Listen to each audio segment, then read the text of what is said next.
तो hello everyone, welcome to VRA classes. And आज जो हम लोग पढ़ने वाले हैं उसका नाम है electrolysis of water.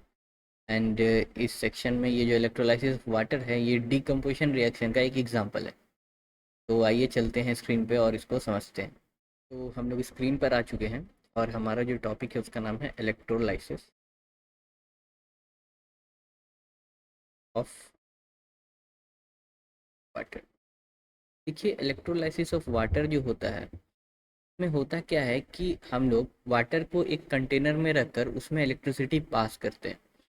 But water एक जो है पुअर कंडक्टर ऑफ इलेक्ट्रिसिटी है, मतलब कि प्योर वाटर इलेक्ट्रिसिटी को कंडक्ट नहीं करता है।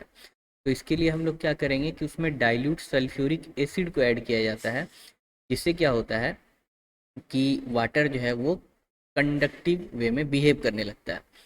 तो वो कैसे किया जाता है, आइए चलिए उसको देखते हैं। तो सबसे पहले एक कंटेनर लिया जाता है और उसमें दो इलेक्ट्रोड रहता है, और इसमें से ये कनेक्टेड रहता है एक पॉजिटिव एंड से और एक होता है निगेटिव एंड से कनेक्टेड। तो दो तरह के इलेक्ट्रोड होते हैं, एक होता है एनोड और एक होता है कैथोड। एनोड को कहा जाता है पॉजिटिवली चार्ज और कैथोड को कहा जाता है निगेटिवली चार्ज। तो जो निगेटिव टर्मिनल इसमें से अगर आपको पता हो, तो नहीं है तो हम बता देते हैं कि ये जो लंबी वाली डंठी होती है इसको कहते हैं पॉजिटिव चार्ज, और ये जो छोटी वाली डंठी होती है इसको कहते हैं निगेटिव चार्ज। तो निगेटिव से जो कनेक्टेड है तो इसको ये हो गया हमारा कैथोड, और ये जो पॉजिटिव से कनेक्टेड है ये हो गया हमारा एनोड। ठीक है, यहाँ तक क्लियर है। और H2O जब डिसोसिएट होता है इलेक्ट्रिसिटी पास होने के बाद और डाइल्यूट सल्फ्यूरिक एसिड दोनों पड़ जाने के बाद, तो वो H प्लस और OH माइनस में डिसोसिएट होता है। ठीक है, तो ये जो H प्लस है ये पॉजिटिवली चार्ज है, ये OH माइनस ये निगेटिवली चार्ज है। और एनोड क्या है, ये पॉजिटिवली चार्ज है, और कैथोड क्या है, ये निगेटिवली चार्ज है। तो हमेशा अपोजिट जो है ना वो अट्रैक्ट करता है। तो हाइड्रोजन कहाँ पे चल जाएगा, जो इसका आयन है ये चल जाएगा कैथोड के पास, और ओ एच माइनस कहाँ चल जाएगा, एनोड के पास। तो हमेशा हाइड्रोजन गैस जो है कैथोड पे लिबरेट होगा, कलेक्ट होगा, और ओ एच माइनस जहाँ पर जाएगा वहाँ पर ऑक्सीजन कलेक्ट होगा। ठीक है, तो मतलब कि हाइड्रोजन कहाँ पे कलेक्ट हो रहा है, हाइड्रोजन कलेक्ट हो रहा है कैथोड पर, और ऑक्सीजन कहाँ पे कलेक्ट हो रहा है, वो हो रहा है एनोड पर। इतना आपको याद रखना होगा। ठीक, अब हम इसका रिएक्शन समझ लेते हैं।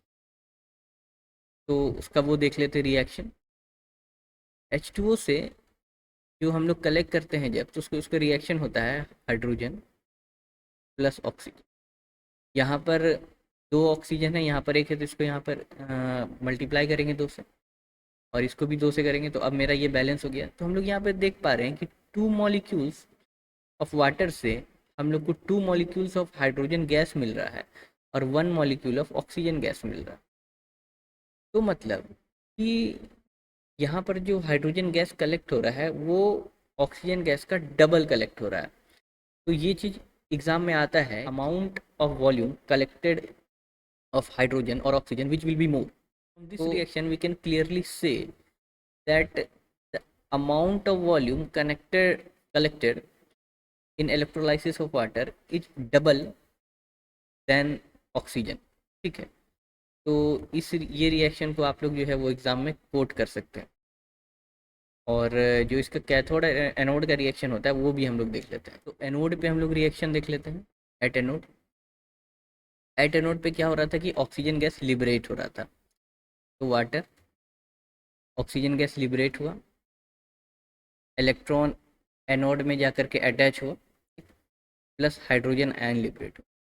तो इसको बैलेंस करेंगे, इसको जैसे ही बैलेंस किए तो हाइड्रोजन हो गया 4, इसको भी बैलेंस करेंगे और टोटल नंबर ऑफ चार्ज भी बैलेंस हो जाएगा। ठीक है, तो यहाँ पर ऑक्सीजन कलेक्ट हो जाता है एनोड पे और चार्ज जो है वो एनोड में चल जाता है। अब जैसे ही एनोड में जाएगा, क्योंकि ये पॉजिटिवली एनोड पॉजिटिवली चार्ज रहता है और ये निगेटिवली चार्ज है, तो अट्रैक्ट हो जाता है, और यही चार्ज जो है ना बैटरी के थ्रू ट्रेवल होकर कैथोड के पास आता है। तो अब एट कैथोड पे क्या हो रहा है, कैथोड क्या है, निगेटिवली चार्ज है, वहाँ पर हाइड्रोजन गैस कलेक्ट होगा, तो वहाँ पर हाइड्रोजन रहेगा और इसको मिलेगा क्या, इलेक्ट्रॉन। जैसे ही इलेक्ट्रॉन मिलेगा ये बन जाएगा हाइड्रोजन गैस, तो इसको भी हम लोग बैलेंस करेंगे, चार्ज भी बैलेंस हो जाएगा। ठीक है, तो ये चीज़ हमारा क्या हो गया, ये कैथोड पर हाइड्रोजन गैस कलेक्ट हो जाएगा।